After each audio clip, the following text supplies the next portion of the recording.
Roswell, Butte, Montana, on November the 4th, 2010. So Rita, you mentioned on the phone, and you showed me there, you did a book about your Irish heritage. Well, yes, I had made a trip to Ireland, and in fact, I've been there a couple of times. And then when I came home, I wanted to write a story for I wrote just for my kids. This book has not printed, but I made one for each of my children and some of my grandchildren. I just love my Irish heritage. So tell me about your Irish heritage. Well, my father came in 1914 from Carindonagh, County Donegal, Ireland, and my mother came from Castletown Bear in the parish of Argroom in 1923. And my mother was 27 when she came here. And she married when she was 29, and she had 6 children after the age of 30. And my mother worked very, very hard, and my father worked very hard too. What did your father do, Rita? My father was a hod carrier. A hod carrier. And he worked for all major construction in Butte, the new hospitals and the Butte Heights. Any building that was built probably after the 30s, my father made a little cement for it. And a lot of it's still standing well. And, good job, Dad. And then, of course, he, being in the building trades, my brothers got apprenticeships as bricklayers, and my brothers had McLaughlin masonry, and they have built numerous buildings in Butte. They had almost all the new buildings at Montana Tech and the Kmart and the Walmart, and I mean, you name it. My sister-in-law has a list of every building that they built. So they formed a company? Yeah, the McLaughlin Masonry. And my brother Bill was, he was treasurer secretary of the Bricklayers Union for 35 years, I think. And yes, I think I've spoken to you. Is he Bill? Yeah, Bill. I've spoken to him on the phone. Yeah, yeah. And they just, we had there were 6 in the family. And what were your parents' names? My mother was Catherine Leahy McLaughlin, and my father was Michael McLaughlin. And I presume they met here in Butte? They didn't meet in Ireland? No, in Butte.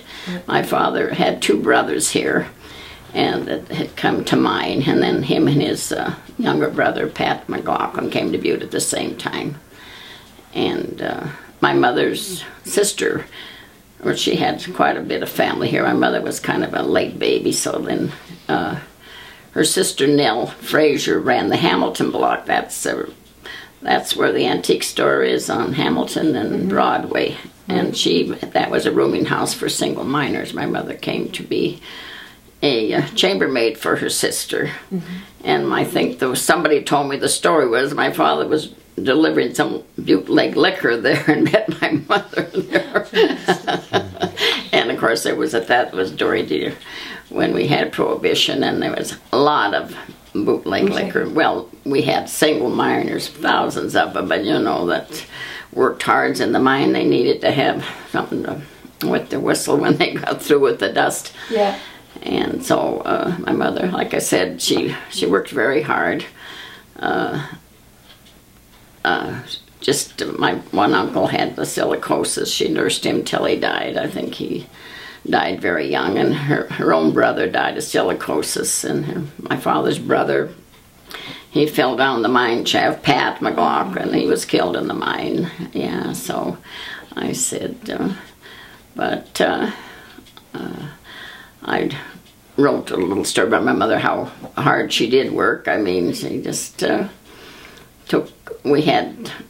we also, then I was born in, it was called the Bonner Block. It was next to the archives on the corner of Main and Quartz. After my mother and dad married, then my mother ran the rooming house there for single miners. So when I was born there, I was the 4th, and she was still making beds and this and that and helping, you know. And then, of course, the Depression came in 29. I was born in 29. Yeah. And all the mines were out of work. The miners couldn't pay rent or anything, so then we moved it. And a 26 copper, I don't know. It's, you know, a lot of minor rooming house had to close during the Depression and strikes and company layoffs and whatever. Yeah. So you moved house at that point? And we moved to 26 copper, yeah. And is that when and then my 2 uncles and my father's best friend moved with us, plus the 4 kids, and then my mother had 2 more, so she was still taking in roomers. Yeah, she still had roomers. And then, of course, I said my Uncle John had the silicosis, and she nursed him there, and he died when I was, I think, 6 years old. So, and then finally, when I was 7, we moved to 407 North Jackson, and my mother just had her own family to take care of. Right. Yeah. And then you were on Jackson. Is that where you spent the most of your childhood then? I lived there 47 years. Oh, my goodness. Yeah, a right. Childhood. A long childhood. After I was married, and my mother passed away, and then I lived there with my father and my own husband and children. And my mother died quite young. She didn't marry till she was 30, and she died at 54. And my youngest brother was just 16 when she passed away. And she just, like I said, we always had breakfast, lunch, and dinner, and clothes done, and Dad had a nice lunch bucket going to work, so she worked hard. Hard-working woman. Yeah, she was. She loved to laugh a lot, and she loved children, but she was home all the time. I said she was just a homebody, and a typical mother. Yeah. And what was your brothers and sisters? What are their names? I had my sister Sarah was the oldest, and my brother Michael, and my sister Mary, and myself, and Rita, and my brother Bill, and my brother Jack. There's just my brother Bill and I left. Right. Yeah. I said I lost the other 4. And did you all work in Butte, or did they move around? No, my sister was a nurse in Butte for 47 years, and a good nurse. And then my sister Mary lived here, and myself and my 3 brothers, they never left. They were the bricklayers here in Butte, and walked with masonry. Yeah, yeah. So you got married and stayed in your own house? Yeah. I left. I moved for a couple of years, and then my mother passed away, and then I moved home to take care of my father. And then my father died when he was 62. Oh dear. It was kind of sad, yeah.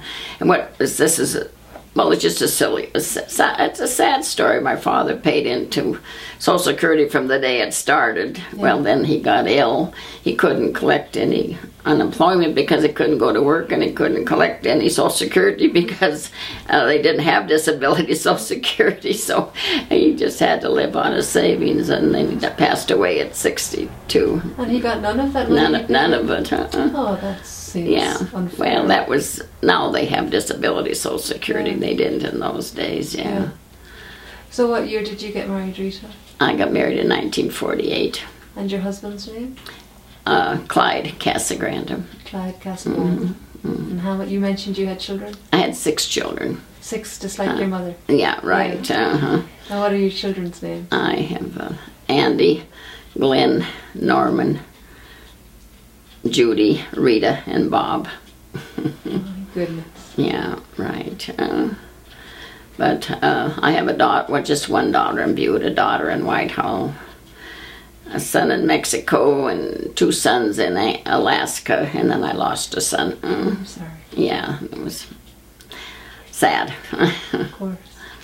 So, tell us about growing up in your household. Was it a very Irish household, do you think? Oh, yes. I said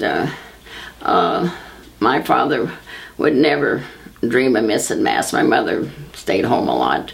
And my father, he never put his hat on to go to work in the morning until he blessed himself. And we had the little, I still have it on my bedroom there with the holy water on the front door, going out the front door. And my father, I think I wrote in my book, but I should read, but anytime an Irishman passed away that had no family, no nothing, which there was so many single Irishmen in Butte because there was no single Irish women to marry. Right. And the Depression, and they couldn't afford, so most of my father's friends were single. And then one of them would pass away. They had a wonderful funeral. They passed the hat if they didn't have anything. Dugan's mortuary would give them a price on a casket, a nice suit, and they have a big mass and a big wake and a little wake after. Yeah. And so there was not one of those that were ever left to have a pauper's funeral. I don't think that I ever knew of. And what was the wake like? Do you know? It was at the funeral home. Yeah. My uncle John that passed, we had his funeral at home, but most of these fellas had no family, and then the wake would be just at the funeral home. They might go to a bar after and have a drink, yeah. And then the funeral was always at Mass, and they all went to the cemetery, and they always had stopped and have a drink after, yes. The little wake. Huh? And that's the little wake? Yeah, right. Right.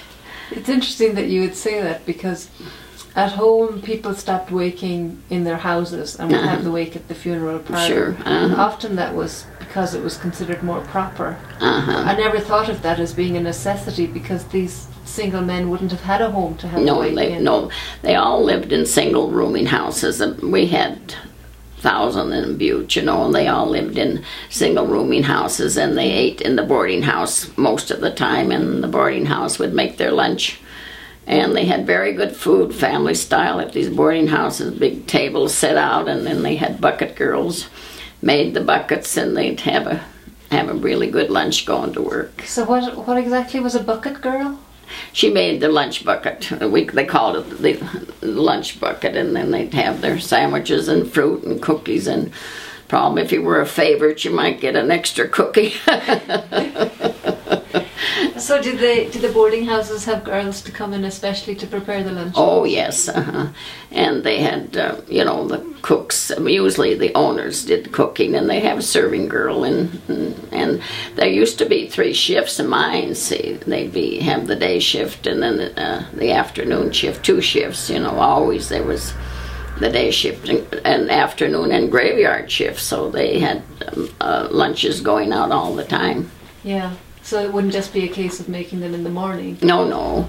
The ones that come off a day shift, and then they'd be the ones that went on afternoon shift, and then the graveyard started at midnight till 7.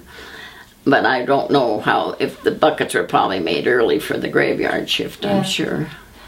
And just take, for example, the boarding house that your mother used to work at. And that was a rooming house, not a boarding house. Oh, so what's the distinction between a rooming house and a boarding house? A boarding house is where they fed you food.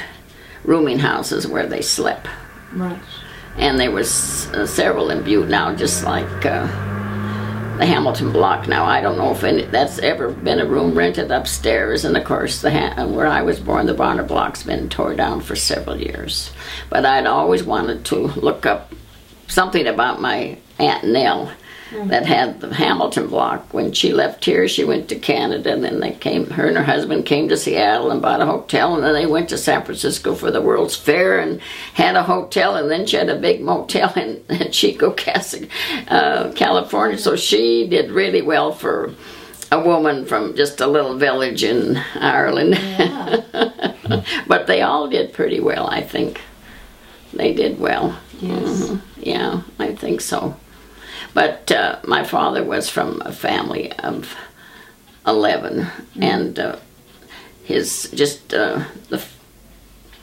4 boys came to this country, and his 2 brothers and 5 sisters stayed home in Ireland, and they seemed to live good long lives with lots of potatoes and not much else.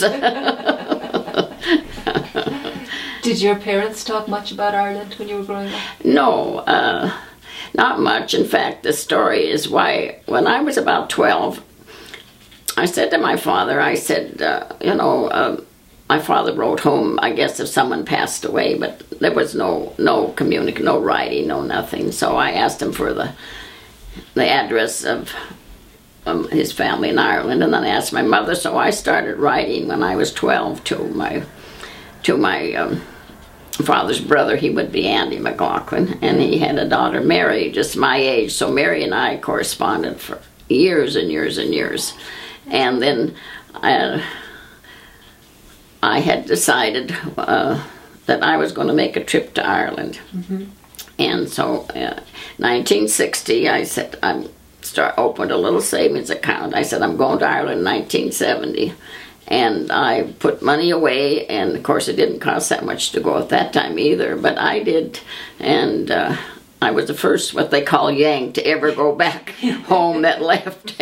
I was treated like a queen, and I had to stay 2 nighs.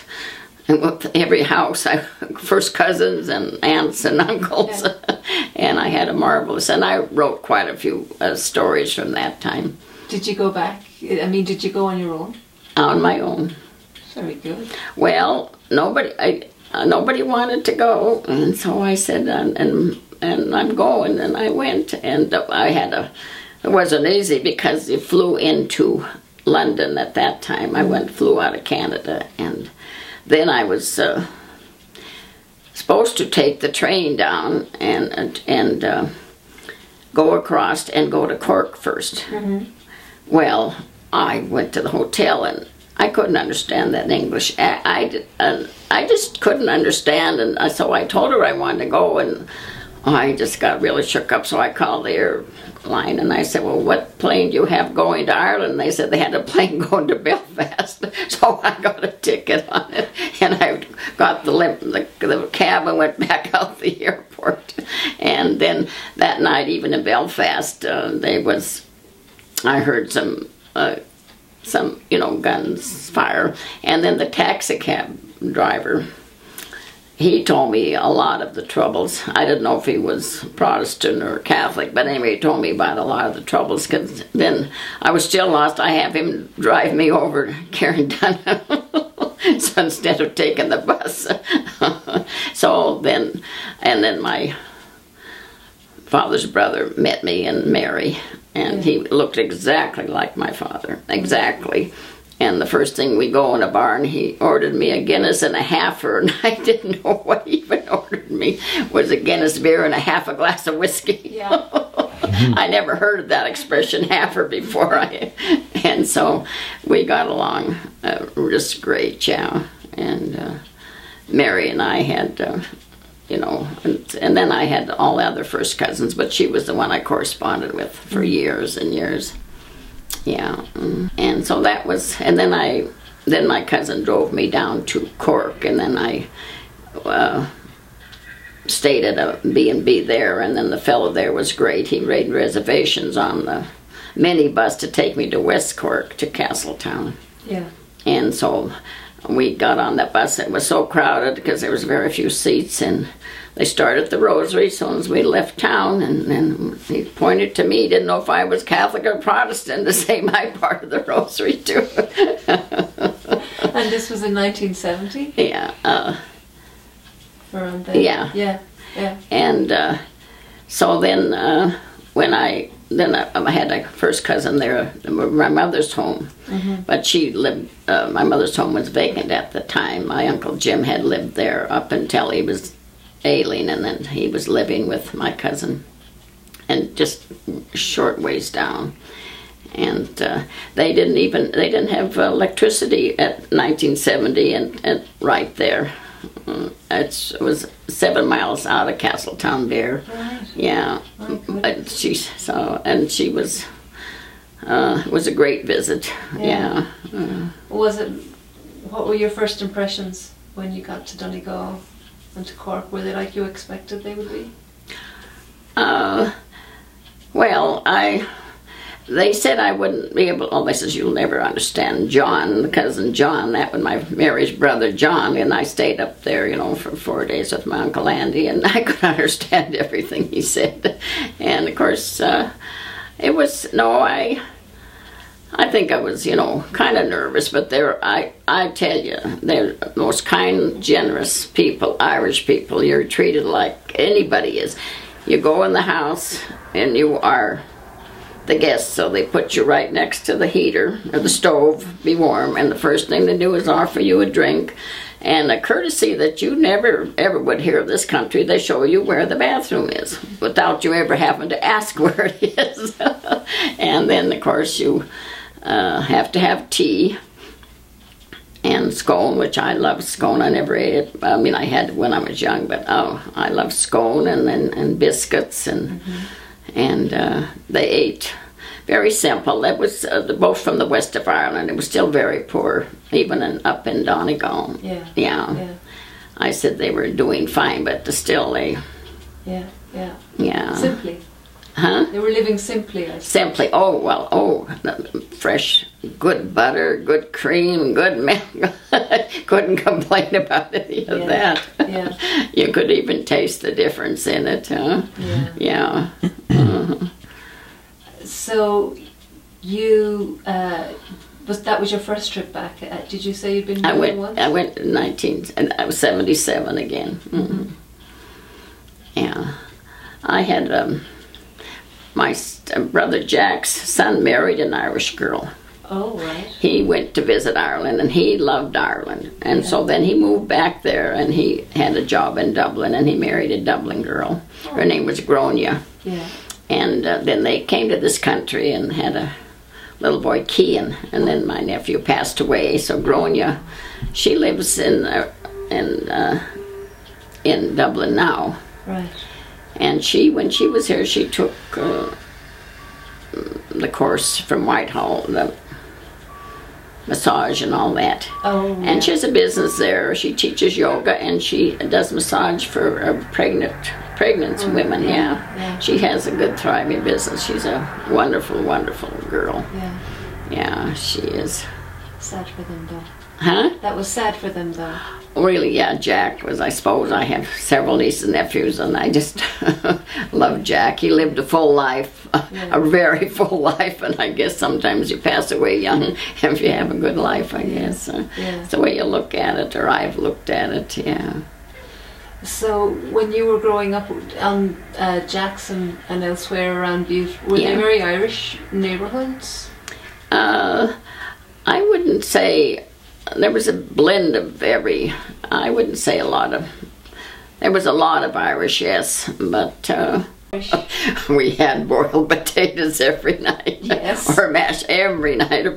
That's tradition, and of course we'd have mashed potatoes on Sunday. But we and Mom all made bread, made scone, and we ate simple, but we ate very well.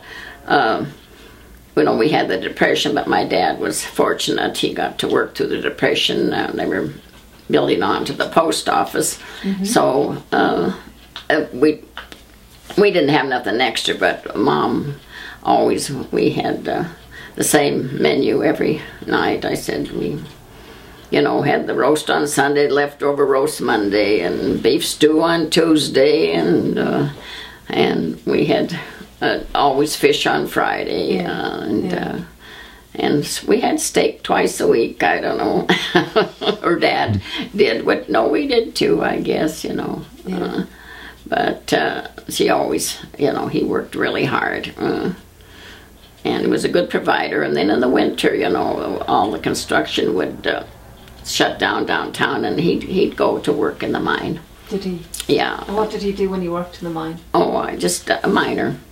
So he was underground? Oh, yeah. Yeah. Mm-hmm.